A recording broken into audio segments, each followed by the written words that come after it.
These aren't the stories your mother told you. No, these are the other stories.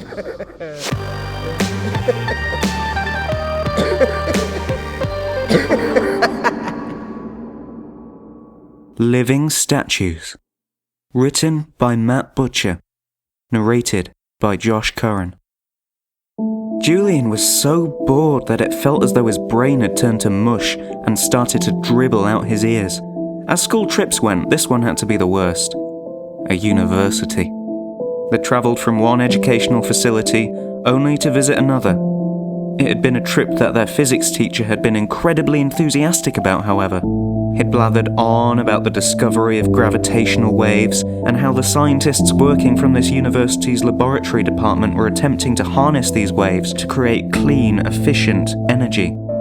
Unfortunately, Julian was only 16 and none of this meant a damn thing to him. He was interested in football, the latest clothing trends, and, quite recently, the fairer sex. One girl in particular had caught his eye, a redhead named Tilly, who sat a few desks across from him in several classes. They'd never kissed, held hands, or even spoken. The most intimate interaction they'd shared were the numerous awkward moments when their eyes locked across the room and the pair just stared at each other like a couple of deer in headlights. Today, however, Julian was convinced that he was going to talk to her. Hell, he might even be so bold as to hold her hand. His heart began to race at the mere thought of physical contact. Perhaps a conversation would be enough for today. Baby steps, he told himself. Rome wasn't built in a day. Cautiously, he glanced around the group of students gathered in a semicircular audience around one of the scientists, whose droning voice Julian had tuned out, until his eyes fell upon the fiery copper of Tilly's crown. As if by some extrasensory ability, she turned to meet his gaze.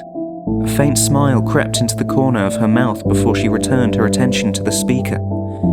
She smiled. His heart began to flutter like a moth caught in a lampshade. He turned to face the speaker again in an attempt to play it cool, though this was difficult with an ear-to-ear grin plastered across his face. Shooting another glance her way, Julian found her gone. To the toilet, perhaps? He thought at first. But she didn't return. It's on right now, but in a minute we'll rev the converter up so you can all see the incredible results. Julian picked up the scientist saying, before promptly tuning him out again. It had been over 20 minutes now, until he was still missing. Julian began to worry. He would have told the teacher, but feared he'd only get her in trouble. She'd never go out with him if he snitched on her. But then another idea crept into his mind. Had she intended him to follow her? Had the smile been an invitation? Fueled by an overwhelming surge of teenage hormones, Julian stealthily slunk towards the door. Bernstein, where do you think you're going? His physics teacher barked across the room.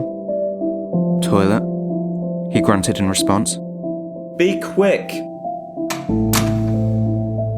Julian found the corridor empty, save for a faint shuffling sound somewhere nearby. Following the noise to its source, Julian found himself at the door of the room adjacent to the one he'd just left. It was plastered in warning signs that Julian didn't understand, further than their cautionary canary yellow. The entrance was supposed to be sealed with a keycard lock, but someone had propped it open with a book. Cautiously, he wrapped his fingers around the door and pulled it open. Inside, much to his delight, was Tilly. She was facing a large metal object, like a giant canister the size of a water tank, and seemed thoroughly transfixed by it. She was unflinching, like a living statue. Tilly? Julian called over to her. His heart skipped a beat as he did so. This was the first time he'd actually spoken to her. She didn't respond, neither with words nor movement. Her silence dragged him down like a lead weight.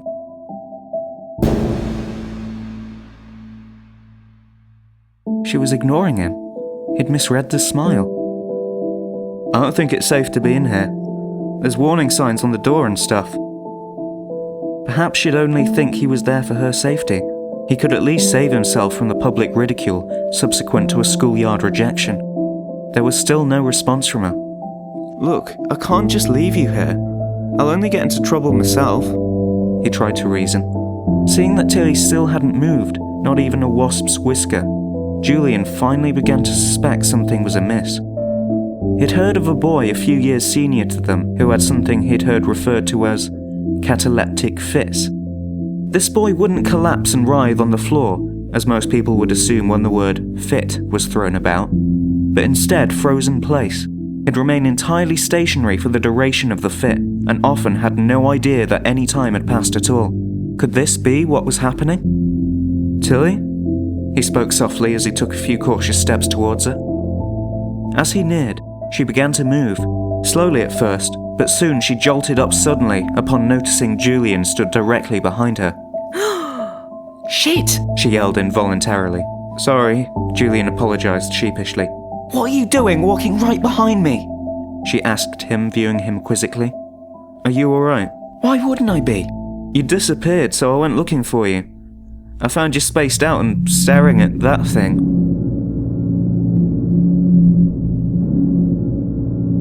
Julian gestured toward the large metal tank. What do you mean? I've only just walked in like 10 seconds ago. Julian's expression dropped a little. Perhaps his cataleptic assessment had indeed been correct. It's been 20 minutes. She paused as though waiting for him to drop the punchline, but there wasn't one. What? She asked, though Julian was unsure how he could provide a simpler explanation. Before he could even begin to clarify what he'd said, the large metal tank began to hum. It was low at first, but slowly raised in tone and volume until it seemed as loud as a jet engine. The light in the room began to dim. Looking upwards, Julian found the hanging fluorescent lights still fully functional, but it was as though they didn't emit as much light anymore. Feeling a pressure on his hand, Julian glanced down in horror, only to find Tilly's hand gripping him tightly.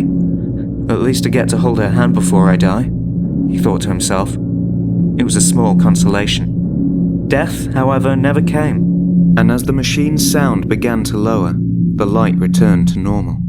Cheeks now a rosy red, Tilly took back her hand. Sorry, she blushed. Julian smiled in response, perhaps a little wider than he would have liked. Making their way back to the door, they now found it shut. In fact, this didn't seem like the door they'd entered through at all. Looking around the room, Julian found the room largely as they'd found it, save for the thick coating of dust and cobwebs, which seemed to be of far greater density the further away from the strange metal canister they got. The walls themselves had changed too. They were smooth and without joins, even at the corners, and there was a large window placed in the back wall. Julian felt terror wash over him. Through this window, there was a large crowd peering in with great interest. They held up thin sheets of plastic that seemed to take still images of himself and Tilly. What's going on? Tilly asked timidly from his side. He couldn't reply. He had no idea himself. There was a clunking as the unfamiliar door's deadbolt was undone, allowing it to creak open. A young man with a badge that read, Donnie, Tour Guide, stood in front of them with some breathing apparatus covering his mouth and nose. Don't worry about this, he said, gesturing to the mask. just a precaution for our safety. We've no idea what you two might be carrying. Tilly shot Julian a panicked look, which Donnie seemed to pick up on. Don't worry, Matilda, please. Like I said, we're the ones at risk here. This didn't seem to reassure her much. What's going on? Where's our group? Julian asked. This question seemed to tickle Donnie a little. Well, Julian, I'm afraid you missed them leaving. He paused to restrain himself from laughing. Missed them by 263 years. Tilly had turned as white as a sheet. How? Julian asked. He'd intended to say more, but his reeling mind didn't offer up any more than a single word. Well, this is rather like trying to explain algebra to a monkey. Julian didn't appreciate the comparison, but allowed Donnie to continue uninterrupted. What do you know about the gravitational warping of time, time dilation and such? Nothing, Julian's blank expression said. That's what I thought. Donnie sighed. That antique in there was the first gravitational wave converter. At least that's what it was supposed to be. It accidentally worked as a wildly effective G-wave amplifier too. It really was revolutionary. But... Julian stuttered. Your proximity to the machine slowed down relative time for you, while it passed at normal speed for the rest of us. But we were only here for 10 minutes, Tilly mumbled. But it was 263 years for everyone else. Fascinating, isn't it? Donnie beamed. Julian didn't mirror his enthusiasm. Wait a minute. Something had dawned on Julian. Is this one of those hidden camera TV shows? Is it one of what? Donnie asked with a raised eyebrow. Oh, you mean television. I think there's only a couple that work still in existence. My dad went to visit one as a child back when you could still witness them in person. Now you can just stream docu-immersials about them from the Neuralink. The reality of the situation had finally started to sink in for Julian, and his skin tone began to fade to that of Tilly, who appeared to be in a state of shock. Right. First things first, we've got a contamination truck waiting for you on the mid-level mag highway. Then, it's straight to time displacement orientation. They'll help you find your feet. Donnie led them past an excited crowd who continued to take stills on their see-through plastic sheets. I don't mind them. It's not every day they get to see a couple of 300-year-old kids, is it? They passed an information sign that displayed school photos of both Julian and Tilly. Its title read, "The Living Statues. Frozen in time for centuries." The living statues? Julian read aloud. Indeed, you've been quite the tourist attraction. Monuments to this great technological breakthrough. Why didn't you just turn the machine off? Julian asked in an attempt to understand. Oh, we did. Or at least the scientists who had spent decades researching the pair of you did. It's as though the machine generates a bubble. Anything inside that bubble is slowed down to a near standstill. Now that they were walking behind Donnie, Julian noticed a flickering light under the surface skin behind his ear. Was this how Donnie connected to the Neuralink he'd mentioned before? Did it connect straight to his brain? Given that you two are out now, perhaps time in the bubble is starting to catch up. Maybe the order to shut it down will reach the converter in a couple of decades or so. Who knows? Donnie spoke whimsically. As they neared a door at the end, the other side of which Julian could hear the sound of passing cars, a dreadful thought hit him. My parents. My family. Everyone you know is long dead, I'm afraid. Donnie called over his shoulder with cheerful indifference. Tilly began to sob, so Julian grabbed her hand to comfort her. She gripped it so tightly Julian could feel his hand bones squashed together. Pausing at the door, Donnie turned around to grin at them. Living statues, may I introduce you to the 23rd century? He announced in the voice of a ringmaster from the now antiquated circus ring, and pressed the open door button. It slid aside to reveal the street outside, all 5 layers of it up and down. Stepping out onto the ledge that served as pavement, Julian peered over the edge. We were on the ground floor, weren't we? He thought aloud. We ran out of space building skyward, so we started digging. Running out of space there too. Donnie chuckled, inviting them to a sleek truck hovering nearby. Julian became transfixed by the levitating cars floating on the many intertwining layers of magnetic highway, with the neon billboards advertising things he couldn't even begin to understand, and the adverts that seemed to beam into his ear from God knows where. This summer, if you're going on holiday, on tour or a music fest, then you need to check out... He was so immersed in the foreign smells and sounds, and with the people, so vibrant and diverse and strange to even notice that Tilly wasn't holding his hand anymore. Turning to his right, he caught a glimpse of the ends of her copper locks disappearing over the edge of the pavement ledge. Lurching forward, Julian found Donnie restraining him with a surprisingly strong grip from such a slender man. Julian writhed, trying to escape from Donnie's grasp but was unable to break free. I can't lose you too, living statue. You're the property of the Museum of Time, our main attraction. Hell, we built this damn thing around you two. Tilly! Julian screamed over the curb after her.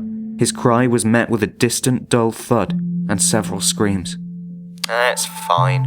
Donnie spoke calmly into Julian's ear. We'll scrape her up and make a new one. No one will ever notice the difference.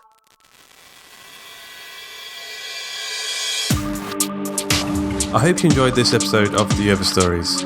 Living Statues was written by Matthew Butcher, narrated by Josh Curran, edited by Carl Hughes, with music by Nikolai Heidlas and Tom Robson.